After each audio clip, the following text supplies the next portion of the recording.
Elena Isas es profesora titular de Derecho al Trabajo de la Universidad Autónoma de Barcelona. Su tesis doctoral fue sobre la participación de los sindicatos en las funciones normativas de los poderes públicos. Eso encaja muy bien con lo que decía el profesor Villazón antes de si los sindicatos salen más allá de la empresa, ¿no? Pueden incidir más, pero a la vez también se exponen más. Entonces, bueno, esa doble navaja de doble filo, ¿no? O es bueno o es malo. Sus líneas de investigación son la participación institucional y el diálogo social, la representación de los trabajadores en la negociación colectiva, que es, bueno, viendo el título, es de lo que nos va a hablar hoy, y la parte que a mí más me cojo, por la que más la conozco, es los trabajadores con discapacidad y los trabajadores de edad. Tengo que decir que yo la primera vez que la vi fue en 2009, en unas jornadas en la Universidad Autónoma de Barcelona sobre centros especiales de empleo, con Ricardo Esteban Legarreta. Y ese momento de decir, anda, mira, se pueden juntar, ¿no? Dos cosas que a priori parece que estaban cada uno en un sitio. Elena pertenece al grupo de investigación Derechos de los Trabajadores Españoles y Extranjeros y al Instituto de Estudios del Trabajo, en el que la verdad hay también una presencia de sociólogos bastante importante. Pues bueno, importante, por lo menos ya cuando uno se pone a ver los nombres dice ya identifico de las dos partes. Y bueno, hoy nos va a hablar de la negociación colectiva como respuesta para afrontar los retos de la estructura de la representación unitaria. Es que el nombrecito tengo que leer porque no se va a aprender. Y yo creo que es una cosa que no nos tenemos que olvidar, ¿no? Esta cosa de todo lo que se ha conseguido con la negociación colectiva y que, uniéndolo al capítulo, ¿no? Al libro, yo creo que esto sí que va a ayudar o debería ayudar a que la visión que tenga el conjunto de la sociedad de la utilidad de los sindicatos, ¿no? No se tienen que olvidar de esa parte por hacerse más visibles hacia la sociedad. Pues cuando quieras, Elena. Pues muchas gracias, buenos días a todo el mundo y especialmente muchas gracias a Luis, a Ana Rosa por la invitación, a todo el equipo del proyecto AUNAS por contar conmigo hoy aquí para hablar sobre la posible intervención de la negociación colectiva en la estructuración de la representación unitaria. Esta temática, yo la he abordado también en el marco de un proyecto de investigación, que llevamos a cabo en la Universidad Autónoma de Barcelona, que yo creo que tiene puntos de encuentro con el proyecto que habéis desarrollado en la Universidad de Oviedo. Bueno, pues como comentaba, se trata de un trabajo hecho en el marco de un proyecto de investigación, la representación laboral en las empresas dispersas y en red, problemática, disfunciones y propuestas correctoras que llevamos a cabo en la Universidad Autónoma de Barcelona, proyecto dirigido por los profesores Ricardo Esteban Legarreta y Xavier Solà. Bien.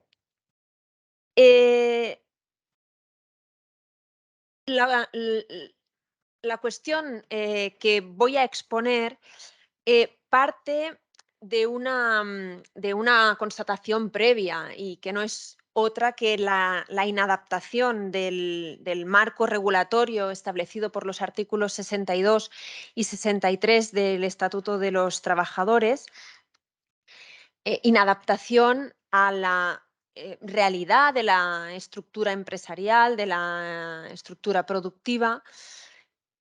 Una inadaptación que de hecho ya lo era de partida, ya cuando se aprobó el Estatuto de los Trabajadores, la configuración de la representación unitaria presentaba algunas deficiencias, pero que se ha agudizado de forma muy notable con el paso del tiempo. Como es bien conocido, el sistema de la estructuración de la representación unitaria se basa fundamentalmente en el centro de trabajo como centro de imputación de la representación, en el establecimiento de unos umbrales para el acceso a la representación y en una muy limitada posibilidad de agrupación de centros de trabajo. Yo coincido con la conclusión a la que habéis llegado en vuestro trabajo y que antes comentaba Luis, y es la necesidad o la conveniencia de trasladar el centro de imputación de la representación desde el centro de trabajo a la empresa. Pienso que con una modificación de estas características se resolvería una parte, no todos evidentemente, pero una parte de los problemas que a día de hoy tenemos con la representación unitaria. Sin embargo, a falta de dicho cambio en el centro de imputación de la representación, la posibilidad de agrupar centros de trabajo es una alternativa que aporta soluciones a la problemática derivada de la falta de representación en tantos centros de trabajo como resultado precisamente de la estructura que la normativa marca para la representación unitaria. Por lo tanto, partiendo de que tenemos un sistema en el que el centro de trabajo es el centro de imputación eh, de la representación, la agrupación de centros de trabajo sería eh, una solución interesante. Sin embargo, nuestra normativa deja extraordinariamente limitada esa posibilidad de agrupar centros de trabajo. La doctrina desde hace mucho tiempo es muy crítica con la configuración legal de la representación unitaria y son muchos los ejemplos de autores que han eh, criticado la estructuración actual y propugnado modificaciones en muchos casos, como comentaba hace un momento, pues trasladando el centro hasta la empresa. Eh, Sin embargo, no ha habido movimientos en este sentido, tampoco parece que los vaya a haber a corto plazo y por lo tanto el siguiente paso para intentar aportar soluciones a esta cuestión es el plantearse qué posibilidades tiene la negociación colectiva de intervenir y, en cierta medida, completar o modificar la estructura de la representación unitaria. Una cuestión previa, antes de entrar en qué posibilidades tiene la negociación colectiva, qué posibilidades debería tener y qué es lo que está haciendo en la práctica la negociación colectiva, creo que es importante detenernos un momento para poner sobre la mesa los datos existentes, o mejor dicho, la enorme limitación de los datos disponibles para conocer cuál es la realidad de la representación unitaria. Y aquí, pues, porque creo que es importante conocer cuál es el impacto en la práctica de esta regulación que tenemos. Sobre eso, pues, es una cuestión que es más del campo de la sociología que del derecho, y yo me he basado en mi trabajo, pues, en un estudio realizado por compañeros sociólogos, algunos de la Universidad Autónoma, otros de otras universidades, un estudio sobre la representación de los trabajadores en España publicado por la Fundación Primero de Mayo en el año 2015, del que son autores Ramón de Alós, Pere Beneito, Pere Jodar, Óscar Molina y Sergi Vidal, y que nos da algunos datos y pone sobre la mesa la limitación de estos datos, ¿no? Por ejemplo, se señala que el 78,7% de las empresas en España cuenta con menos de 6 trabajadores. Por lo tanto, tiene ya de entrada vetada el acceso a la representación unitaria. Y respecto al 21,3% restante de empresas, la posibilidad de acceso o no a la representación unitaria dependerá de la distribución de la plantilla en centros de trabajo y el dato de cómo se distribuye esta plantilla en centros de trabajo no es conocido, no se publica. las administraciones públicas no publican estos datos, datos sobre el número de centros de trabajo existentes, sobre las plantillas en cada uno de los centros de trabajo, lo que realmente no debería ser complicado porque evidentemente son datos que están en posesión de las administraciones y que sería necesario tener para poder disponer de una fotografía mm, nítida sobre la implantación real de los órganos de representación, o mejor dicho, sobre las posibilidades reales de implantación de órganos de representación y para poder cuantificar em, el número de centros de trabajo y el número de trabajadores que no tienen acceso a la representación unitaria. Y por lo tanto sería necesario para poder tener respuestas o para poder ofrecer respuestas más ajustadas. Se intuye que el número de trabajadores que no pueden acceder a la representación es muy elevado, pero no podemos realmente cuantificarlo. En el estudio al que hacía referencia, los autores nos indican algunos datos más. Por ejemplo, antes hacía referencia a porcentajes de empresas, indican también que un 15,2% de las empresas tienen menos de 6 trabajadores y que un 84,8% de o que el 84,8% restante no se cuantifica unitariamente, por lo tanto, no es posible establecer o hacer la división en centros de trabajo y en plantilla de centros de trabajo. En último dato, un 52,6% de los trabajadores no disponen de representantes. Sin embargo, aquí no podemos deslindar aquellos supuestos en los que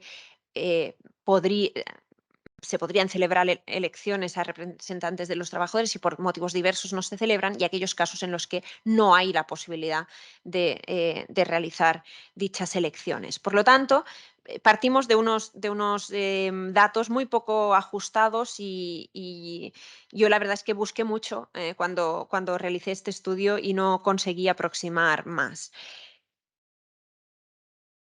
Cierro el paréntesis que me parece importante para poder fijar la realidad sobre la que estamos discutiendo, ¿no? Dicho esto, vuelvo a la negociación colectiva. El resto de la exposición se estructura esencialmente en tres grupos, en tres partes. Una primera para examinar qué posibilidades tiene o qué posibilidades deja la regulación heterónoma, la regulación legal actual para la negociación colectiva. Una segunda parte de valoración sobre hasta qué punto sería necesaria, sería útil la intervención de la negociación colectiva y, finalmente, en qué medida existe intervención de la negociación colectiva en la práctica, digamos. Sobre la capacidad convencional para incidir en la estructuración de la representación, hace un momento comentaba que la regulación legal es deficiente, es rígida, pero también ignora la negociación colectiva, ¿no?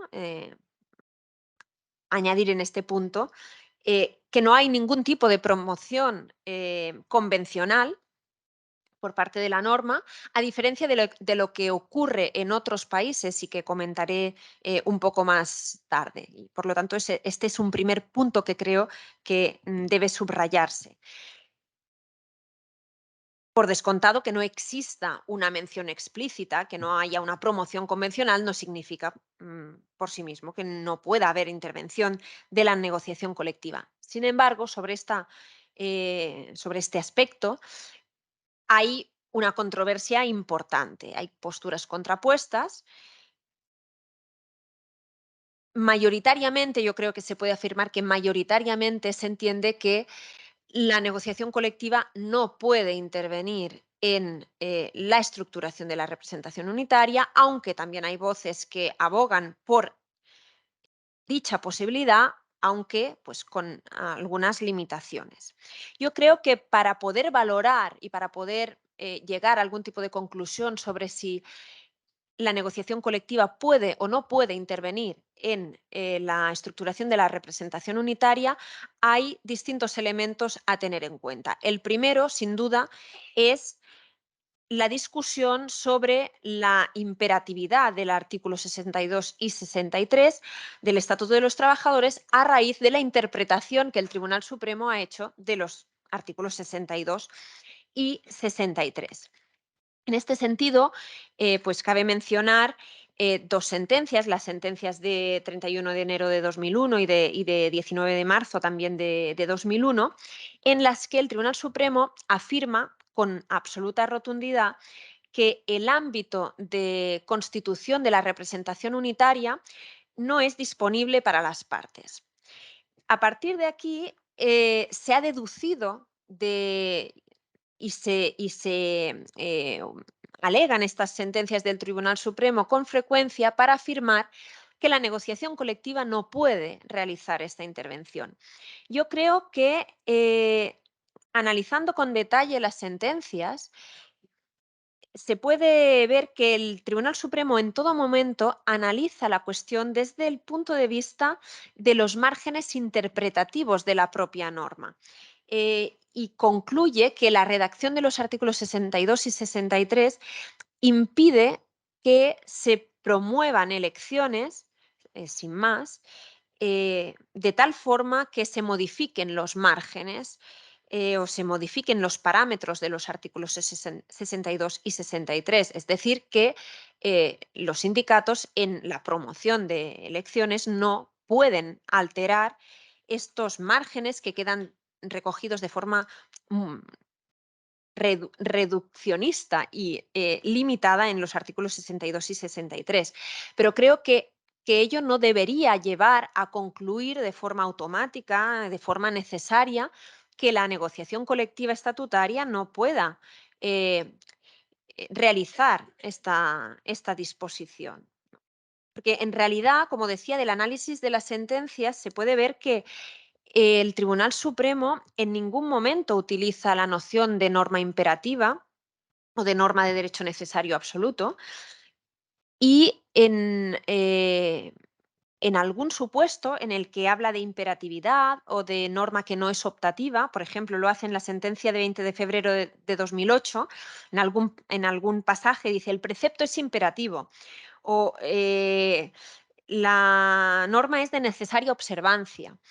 Yo creo que puestas dichas afirmaciones en su contexto, debemos entender que se refiere a que la norma de agrupación en el contexto de la sentencia en cuestión, que la norma de agrupación eh, no es optativa para las partes. Em, por lo tanto, que en un supuesto pues, de agrupación de distintos centros de trabajo, no es posible que las partes opten por mantener eh, representación unitaria en distintos centros cuando estos se pueden agrupar o no es disponible para las partes incorporar también a la agrupación de centros de trabajo aquellos que tengan por sí mismos ya más de 50 trabajadores. Sin embargo, creo que es excesivo deducir de la dicción de la literalidad de la sentencia del Tribunal Supremo que la negociación colectiva no puede intervenir. Es más, existen sentencias más antiguas, sentencias de principios de los años 90, en los que claramente el Tribunal Supremo avala esta posibilidad. La sentencia de 20 de septiembre del año 91, respecto a Renfe, avala que por acuerdo colectivo se pueda establecer una estructura de primer grado, una estructura de representación unitaria de primer grado distinta a la de los artículos 62 o 63. O otra sentencia de 9 de diciembre del año 92 en el que, en referencia a esta cuestión, habla de norma mínima de derecho necesario. Por lo tanto, em, en mi opinión, y sé que no es una opinión mayoritaria, eh, creo que se puede afirmar que el Tribunal Supremo admitió en los años 90 sin muchas reservas la modificación de la estructura de la representación por negociación colectiva y que en las sentencias posteriores no lo niega abiertamente. Eh, A partir de ahí es cierto y hay que constatar que las decisiones arbitrales y judiciales mayoritariamente consideran que que los convenios colectivos no tienen capacidad para entrar a regular la estructura de la representación unitaria. Y aquí, teniendo en cuenta que se trata de decisiones arbitrales y judiciales que derivan de impugnaciones de procesos electorales y que, por lo tanto, se quedan en el juzgado de lo social, pues es difícil hacer afirmaciones de conjunto porque pueden ser muchos los laudos o las sentencias que escapen del radar cuando uno busca, ¿no?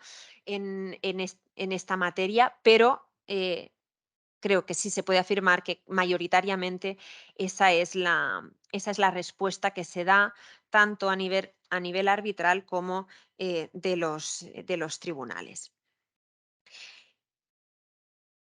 Dejo, por lo tanto, ahí apuntado pues este elemento. A partir de aquí, creo que hay que poner sobre la mesa también otros argumentos o argumentos tanto de tipo constitucional como legal para afirmar o para sostener esa posibilidad de intervención de la negociación colectiva. A nivel constitucional, pues mencionaré el artículo 129. El artículo 129, pues obviamente no recoge ningún derecho fundamental, no recoge ni siquiera un derecho constitucional, pero no se puede obviar y tiene que llevar, en mi opinión, a una interpretación normativa que refuerce los derechos de participación, porque además eh, esa interpretación que refuerza los derechos de participación también cumple más plenamente con otros preceptos constitucionales. Artículo 1.1, Estado social y democrático de derecho, artículo 9.2, también en cuanto a la participación. Por lo tanto, creo que es una cuestión, un elemento, un argumento a tener en cuenta. A nivel legal, mencionar el artículo 85 del Estatuto de los Trabajadores. El artículo 85 recoge con amplitud el contenido que pueden tener los convenios colectivos e incluye expresamente pues, las materias que afecten al ámbito de la relación entre trabajadores y empresarios. Pues creo que también es un elemento a tener en cuenta a la hora de hacer esa valoración respecto a la capacidad de intervención de la negociación colectiva.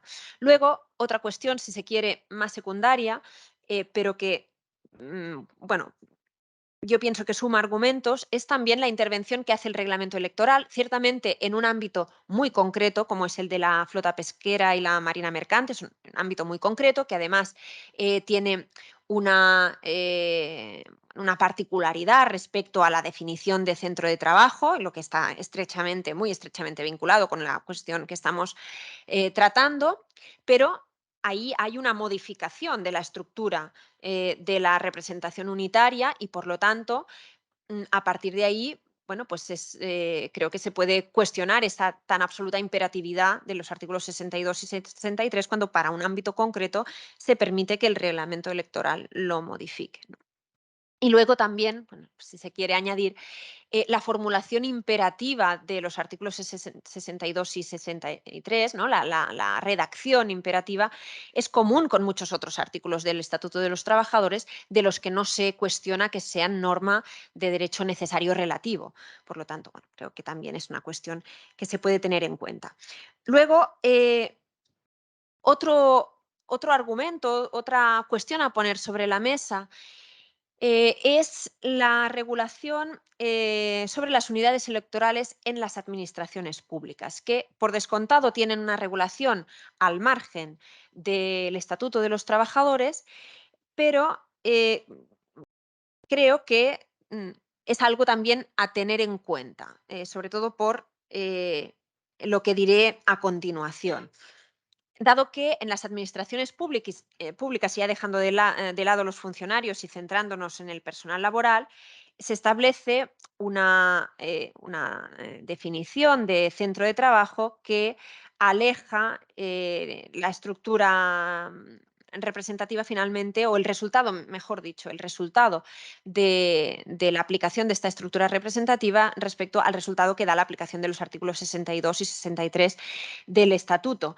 En concreto, se establece pues, en la disposición adicional quinta de la Ley 787, en su redacción de 2002, que serán centro de trabajo la totalidad de establecimientos dependientes del departamento u organismo de que se trate, siempre que radiquen en la misma provincia y siempre que los trabajadores afectados se encuentren incluidos en el ámbito de aplicación de un mismo convenio colectivo.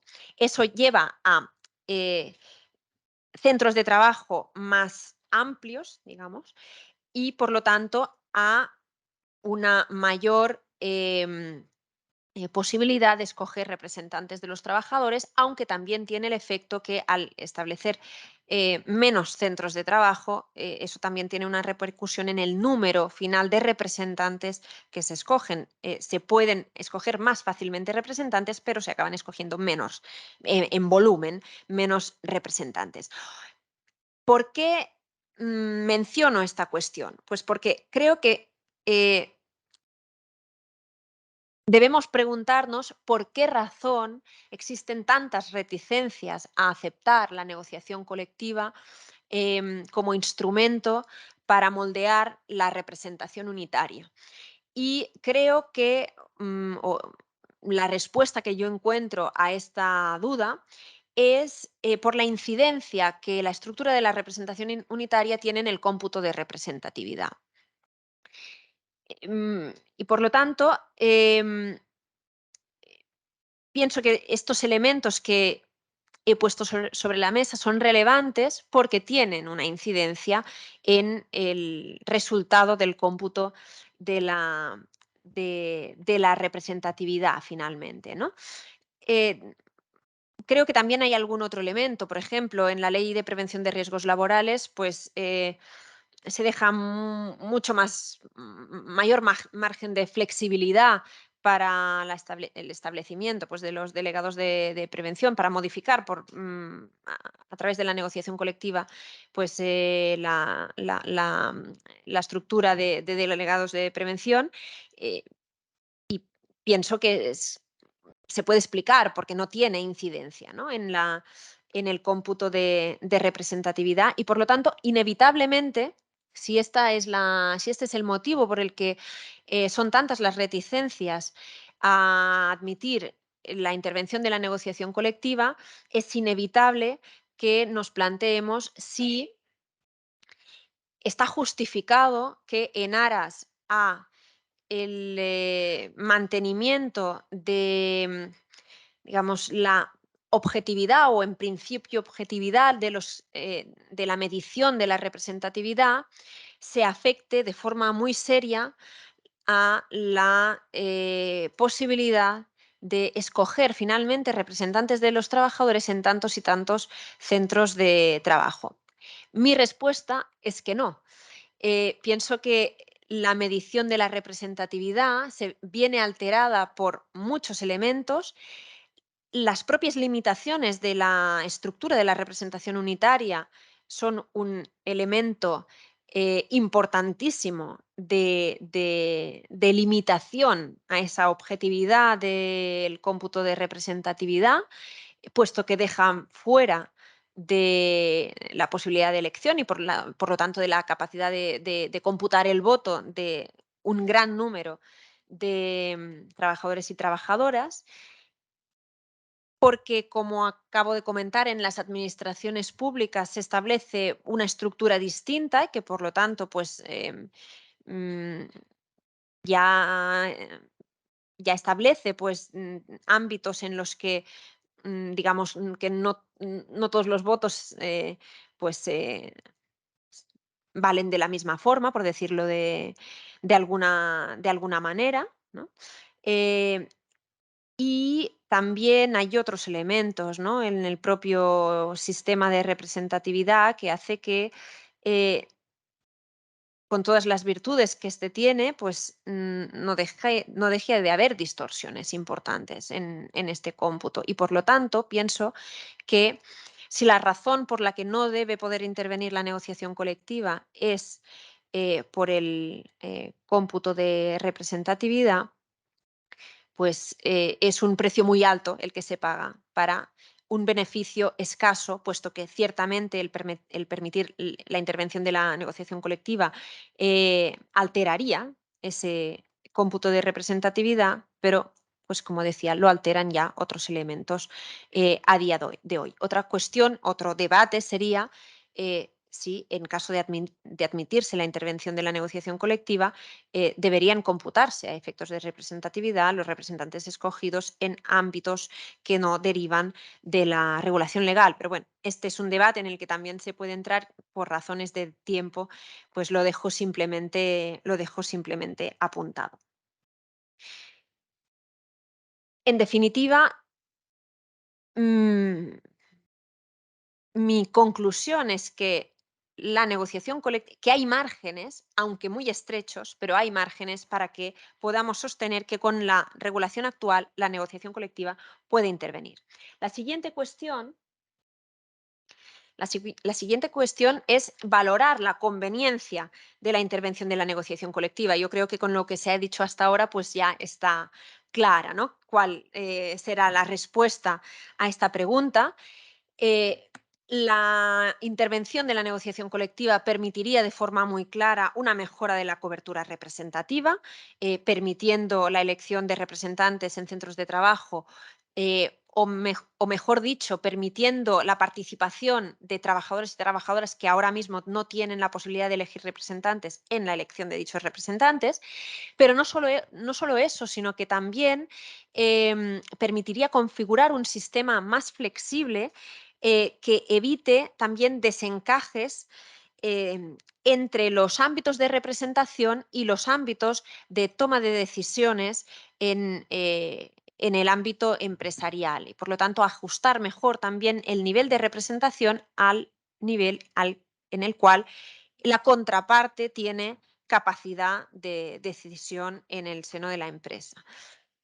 Permitiría ahondar más en el establecimiento de órganos de representación, por ejemplo, en grupos de empresas, aunque ya pues, existe la posibilidad, pero de forma pues, mucho más flexible, como decía, introducir una idea que yo creo que, teniendo en cuenta nuestro marco jurídico, puede parecer alejada de lo que nos ofrece, ¿no?, el marco jurídico, pero viendo algunas normativas en derecho comparado, pues no es algo tan extraño como puede ser el establecimiento de estructuras de representación en cadenas de subcontratación, por ejemplo. Por lo tanto, bueno, pues sería muy necesario. En este punto, quisiera brevemente hacer un par de apuntes sobre estas experiencias comparadas que comentaba, porque creo que son ilustrativas y nos ayudan a salir un poco de este marco de la discusión que comentaba hasta el momento, ¿no? En la que estamos un poco encallados, yo diría, ¿no?, desde hace mucho tiempo en España, viendo, por ejemplo, el marco regulatorio francés. En Francia, pues muy sucintamente, la empresa es el centro de gravedad de la representación unitaria. A partir de aquí se puede producir una descentralización a través de la negociación colectiva, se pueden crear órganos de representación en los centros de trabajo eh, por acuerdo. Sin embargo, siempre se mantiene la existencia de un comité de empresa que, bueno, pues pasa a tener funciones más de coordinación, de órgano, digamos, de segundo grado, cuando se decide descentralizar en los centros de trabajo en función de cuál sea la estructura de la empresa. Eh, Otro elemento muy distinto de nuestra regulación es que se permite al empresario y representantes de los trabajadores acordar el perímetro de los centros de trabajo, es decir, acordar la división de la empresa en centros de trabajo, de forma que todos los trabajadores queden incluidos en uno u otro centro de trabajo. Hay que decir también que esta posibilidad tiene también sus contrapartidas o sus posibles efectos negativos, puesto que esta perimetración de centros de trabajo se puede producir por acuerdo, pero si no hay acuerdo queda en poder del empresario, con revisión judicial en base a unos parámetros, realizar unilateralmente esta división en centros de trabajo, lo que evidentemente pues, también tiene riesgos importantes. Y por simplificar y no extenderme excesivamente, apuntar también a dos posibilidades interesantes incluidas en la normativa francesa, y es la posibilidad de negociar órganos representativos de lo que denominan una unidad económica y social, que para entendernos vendría a ser más o menos un grupo de empresas horizontal, lo que nosotros entendemos por grupo de empresas horizontal. Se abre la posibilidad de que se negocie y se acuerde el establecimiento de representación en la denominada unidad económica y social, y también la posibilidad de establecer un órgano de representación interempresas. Em, con una definición muy amplia, el órgano de representación interempresas se permite cuando la naturaleza y la importancia de los problemas comunes de las empresas que estén emplazadas en una misma zona así lo justifiquen. Es decir, no tiene que haber ningún tipo de vinculación de dirección económica unitaria entre las empresas, simplemente que tengan problemas comunes, intereses comunes, y que se encuentren en una misma zona geográfica, lo que queda sin definir y por lo tanto abierto a interpretaciones relativamente amplias, aunque sin duda pues, es un criterio de limitación. Y por lo tanto, dando paso abiertamente pues, a desligar la representación unitaria de la personalidad jurídica, ¿no? de la empresa, y siendo este el canal, por ejemplo, para establecer órganos de representación en cadenas de subcontratación, siempre y cuando haya una cierta unidad geográfica, ¿no? Todas estas son posibilidades que la normativa francesa abre a la negociación colectiva para la creación de dichos órganos y la regulación en todo detalle de estos órganos. Me parece un apunte interesante, ¿no? Como contraste también.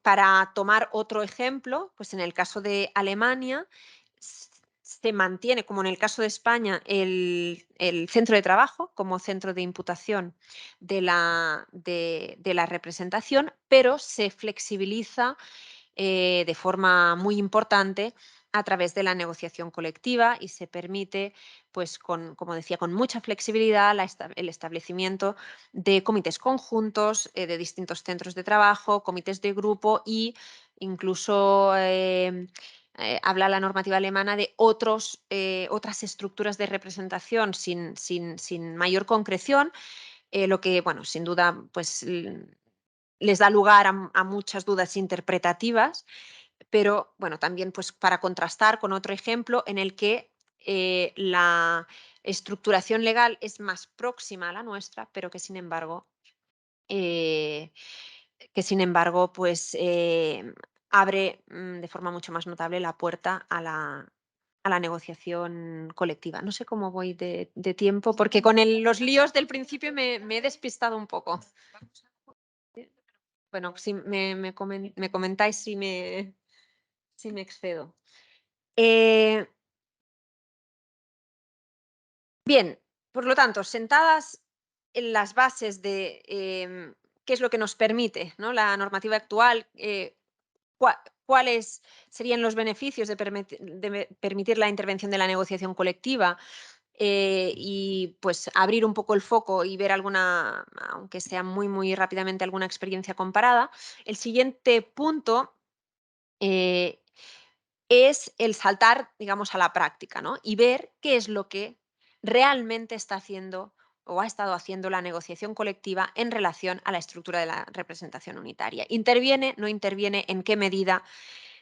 Y para ello, pues realicé un estudio de negociación colectiva con una muestra de poco más de 1.500 convenios, tanto sectoriales como de empresa, y en un periodo que abarca desde 2017 a 2022, bueno, en 2 fases distintas. Si es el caso, pues luego puedo dar más detalles sobre cómo se hizo, ¿no? Pues ese muestreo de convenios colectivos. Paso directamente a la conclusión, y es que se localizaron 18 convenios con cláusulas sobre estructura de la representación unitaria, es decir, poco más de un 1% de los convenios analizados. De ellos, 12 son convenios sectoriales, mayoritariamente estatales, bueno, en algún caso de distintas provincias en más de una comunidad autónoma, y 6 eran convenios de empresa. Para resumir un poco el resultado de este estudio de negociación colectiva, pues se puede resumir en lo siguiente.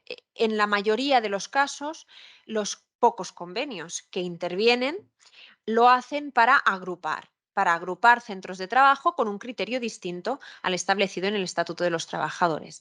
Esencialmente, agrupaciones provinciales, en algunos otros casos, aunque menos, agrupaciones de comunidad autónoma, y a partir de ahí con distintas variaciones respecto a la concreción de esta regulación. En algunos casos se establece expresamente que se computarán todos los trabajadores independientemente del número de trabajadores que tenga el centro de trabajo al que estén adscritos. Por lo tanto, cómputo global de los trabajadores. En algunos otros casos simplemente se establece la circunscripción provincial, pero no se hace ninguna otra referencia, por lo que se debe entender que se mantiene la regulación del estatuto y la interpretación del Tribunal Supremo respecto a que no computan para la agrupación los trabajadores de centros de trabajo de menos de 6 trabajadores, y tampoco entre 6 y 10 si no han eh, votado expresamente y de forma previa, a diferencia de lo que ocurre pues en otros supuestos derivados de la sentencia de febrero de 2008. En algunos casos también se dice expresamente que se permitirán delegados de personal conjuntos, no solo comités de empresa conjuntos, sino también delegados conjuntos cuando no se alcance la cifra de 50 trabajadores. En otros casos, incluso, bueno, es el caso singular, se prevé la posibilidad de acordar la creación de una figura que es la del delegado de proximidad, que antes no lo he comentado. En Francia también, en aquellos supuestos en los que no se descentraliza el órgano de representación a los centros de trabajo y se mantiene un órgano de representación a nivel de empresa, se permite que la negociación colectiva cree esta figura de delegados de proximidad para evitar un cierto alejamiento de la representación respecto a los representados. Pues hay un convenio concreto que también pues, prevé esta creación de delegados de proximidad que hacen un poco de enlace con el comité de empresa. He encontrado también un par de convenios que no establecen ningún tipo de limitación territorial, es decir, que se computan todos los trabajadores de la empresa, y algún otro convenio que opta no por la agrupación, sino por rebajar el umbral establecido en el Estatuto de los Trabajadores. Por ejemplo, el convenio de estaciones de servicio permite pues, rebajar este umbral hasta, creo que son los 4 trabajadores por centro de trabajo, para poder escoger delegado de personal. En definitiva, el resultado del estudio de negociación colectiva es que hay muy pocos convenios. Sin embargo, sí decir que los convenios que hay son convenios en general consolidados. Son convenios que, si pues, uno mira las versiones anteriores del convenio, se ve que esta estructura alternativa de representación se viene manteniendo en el tiempo. Y por lo tanto, pues es minoritario, pero en aquellos ámbitos en los que está así implantado, pues está bastante consolidado.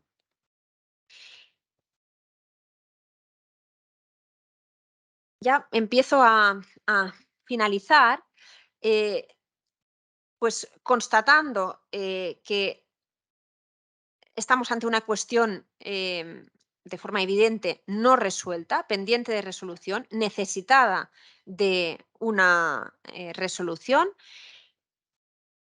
A día de hoy, como ya he dicho, creo que se puede sostener la intervención de la negociación colectiva, pero sin embargo con muchos impedimentos, con muchas limitaciones. Por lo tanto, lo ideal sería una reforma legislativa para dar entrada abiertamente a la negociación colectiva, al margen de una propia reestructuración desde la norma de la estructura de la representación unitaria.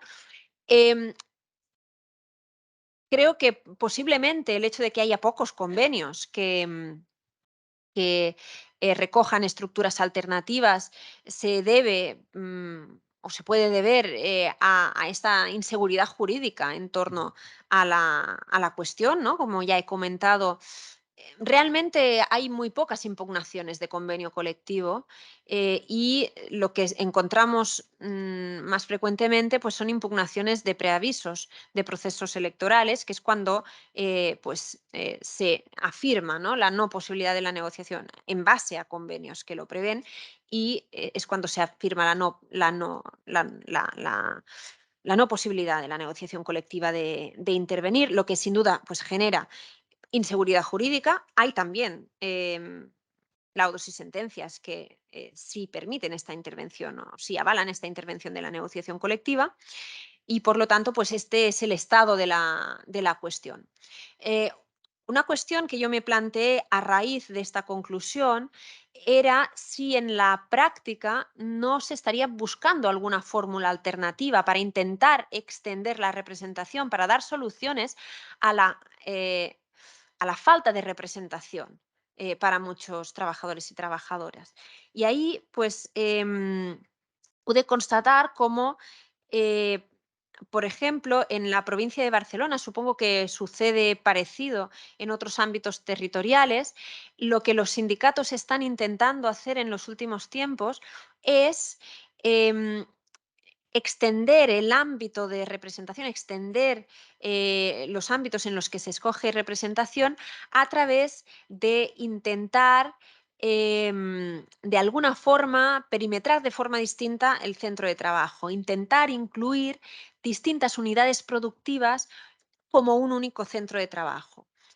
Y esa estrategia, que ya llevan un tiempo persiguiendo, se topa pues con la impugnación sistemática, yo diría casi sistemática, hasta donde yo he podido ver y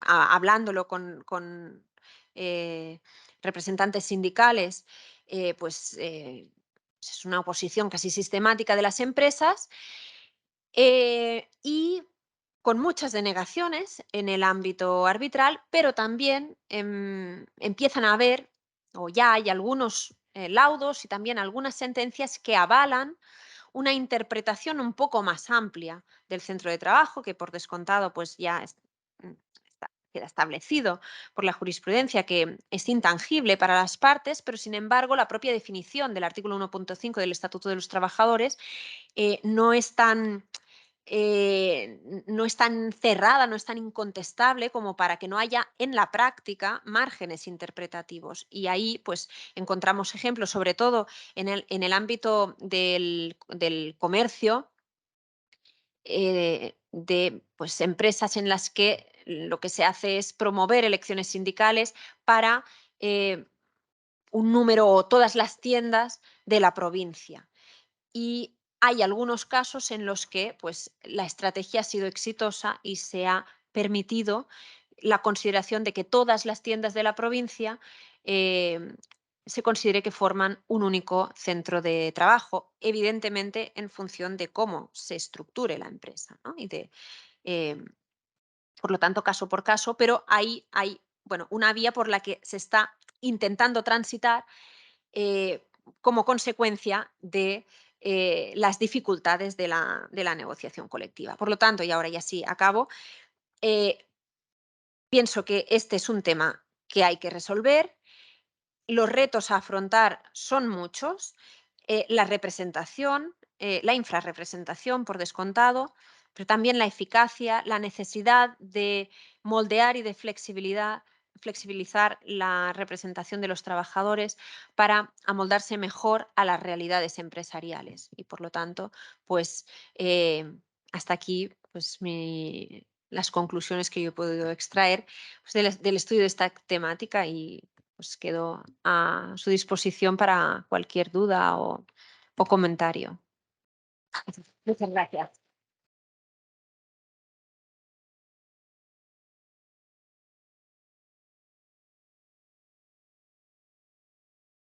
Sí, digo que es verdad que se puede preguntar a través del chat. Yo ayer lo tengo aquí en el móvil para que no se vean grandes.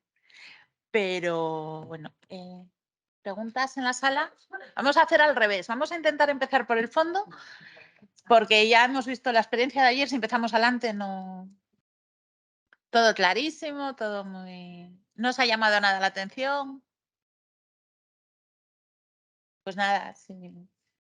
Como no se ponen de acuerdo quién va a hablar primero, yo creo que vamos a tirar un poquito para adelante para ver si así se anima. Carolina.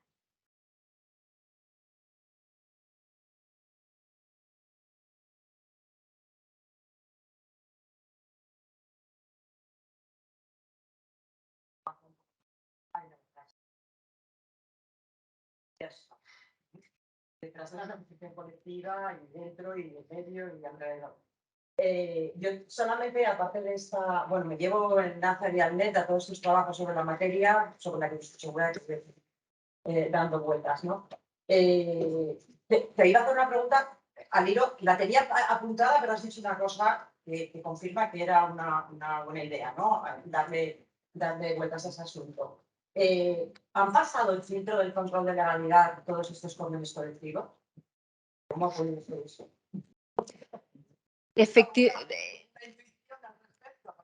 A mí me llama la atención que, teniendo en cuenta que hay una solución muy restrictiva en la jurisprudencia, hasta donde yo sé, no conozco como tú la praxis arbitral, ¿no? Las soluciones arbitrales, que es bastante complicado acceder a ellas y bueno, también tiene el mérito que tiene haber visto más de 1.500 convenios y los lados arbitrales en procesos inexplorables, ¿no?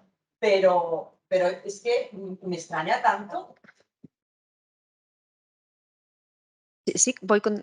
Bueno, pues la verdad es que sí. La verdad es que sí. Además, es que como comentaba, son convenios que si vas viendo las versiones anteriores del convenio, se mantiene la misma redacción, no siempre, pero en general se mantiene la misma redacción, pues yo diría que en muchos casos por más de 15 años.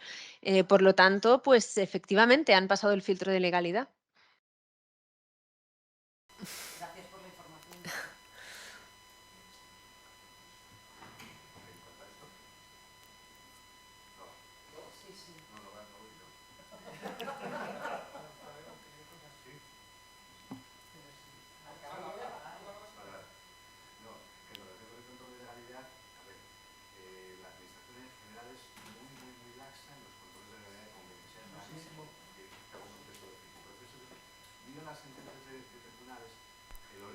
De la mayor parte de las impugnaciones de convenios, la inmensa mayoría no son procesos de oficio, la inmensa mayoría son impugnaciones.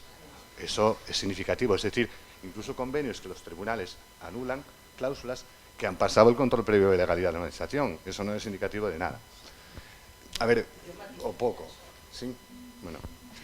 Vale, sí, está bien, está para eso.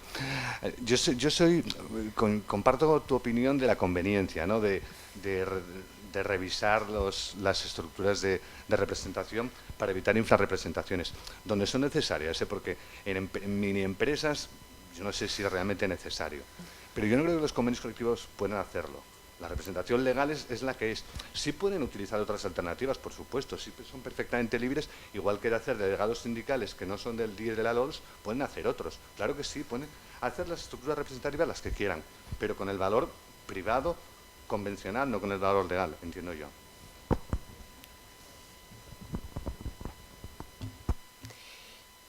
Sí, sin duda es. bueno, ya lo he comentado, ¿no? Soy consciente de que estoy en una posición minoritaria respecto a esta cuestión. Sí que no he matizado que creo que la utilidad fundamental de la intervención de la negociación colectiva no es tanto para extender la representación a microempresas como a aquellas empresas que cuentan con un número más importante de trabajadores pero que están organizadas en microcentros de trabajo. Es una cuestión que ciertamente es de mucha relevancia, ¿no?, para las motivaciones y que no he comentado expresamente. Es que no se oía la respuesta ahora. Cuando conectamos un micro se desconecta el otro, pero bueno. Yo creo que lo vamos a dejar aquí, Vanessa. Sí, solo yo por salirme Sí, de... déjame comentar una cosa, Vale. porque me ha hecho mucha gracia la intervención de Carolina, porque yo tuve la misma sensación cuando leí tu artículo, la misma de descubrir de repente un mundo, y sacar esas costuras de la ley, ¿no? Porque tenemos muy claras las interpretaciones del Supremo, las grandes normas, pero luego ese mundillo que se va en esos 1.500 convenios colectivos, en esos lodos orbitales, a veces se nos escapa. Y tu trabajo, bueno, pues por eso estás aquí, porque me parece que era... Y quería agradecerte la valentía de defender una posición que es minoritaria y defenderla con la solvencia que la has hecho ya aquí. Y ahora, Vanessa, Nada, yo solo para terminar. Bueno, muchas gracias. A mí me ha encantado. Estoy segura que no me he enterado de una cuarta parte, pero de lo que me he enterado me ha encantado. Solo hay una cosa que me ha llamado la atención y discúlpame porque a lo mejor lo has explicado y es que me he perdido, pero he oído hablar o he creído entender de un convenio colectivo que habla la posibilidad de disminuir el mínimo este de 10 o 6 a 4. Me da la sensación de que gran parte del problema cuando se habla de lo de unir los centros, que no son centros de trabajo, que son empresas, está pensando en las grandes empresas que están en muchos lados. En las empresas pequeñas, que es lo que decías antes, que en España es verdad que en empleo son poco, pero que en número de empresas es muy grande, hay algún tipo de... un poco en la línea de lo que comentaban, fuera del representante unitario tradicional, del delegado de personal, alguna corriente de vamos a mover cosas para que surja un tutor o un delegado, pero delegado como de clase para tal, o no se tratan los convenios colectivos, pasan de ello, digamos. Bueno, desde luego, como decía antes, el problema no está tanto yo creo que en la microempresa no está de forma tan patente la necesidad, ¿no? Está más en la empresa dispersa que no en la microempresa. Respecto a lo que comentabas, pues lógicamente desde la vertiente de la representación sindical, representación pues con enormes límites, ¿no? Porque no sería obviamente un delegado LOLS, un delegado de la Ley Orgánica de Libertad Sindical, pero la posibilidad de nombrar un representante, digamos, sin mayor existe sin más. Pero creo que realmente cuando estamos ante un supuesto de microempresa, la interlocución con el empresario es muy directa y por lo tanto realmente los problemas de la inexistencia de representación son mucho menores que en aquellos supuestos en los que tú tienes centros de trabajo con muy pocos trabajadores, pero no está la interlocución en el centro de trabajo, ¿no? Y ahí es donde pienso que es más necesaria una solución. Muchas gracias. Yo creo que lo dejamos aquí a ver si... Vale, un cuarto de hora de descanso. La efusividad.